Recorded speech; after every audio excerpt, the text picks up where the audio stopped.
અમદાવાદની ખ્યાતિ હોસ્પિટલના ડોક્ટરોને ફટકો. સંજય પટોડિયા અને રાજશ્રી કોઠારીના ડિસ્ચાર્જ અરજી કોર્ટે ફગાવી છે. અરજી ફગાવતા કેસમાં ચાર્જ ફ્રેમ પ્રક્રિયાનો માર્ગ હવે મોકળો થયો. અરજીના કારણે ચાર્જ ફ્રેમ પ્રક્રિયામાં વિલંબ થયો હતો. સેશન્સ કોર્ટે બંનેને ડિસ્ચાર્જ અરજી ફગાવી. ખોટા ઓપરેશન થકી નિર્દોષોના જીવ લીધા હતા.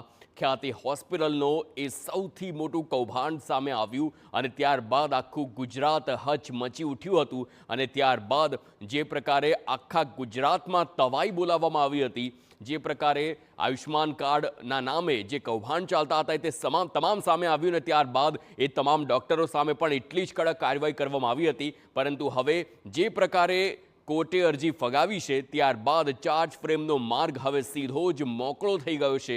એટલે કે જલ્દીમાં જલ્દી આ આરોપીઓને સજા સંભળાવવામાં આવે તેવી શક્યતા. પરંતુ ખ્યાતિ હોસ્પિટલ કૌભાંડ કે જેનાથી આખું ગુજરાત હલી ગયું હતું.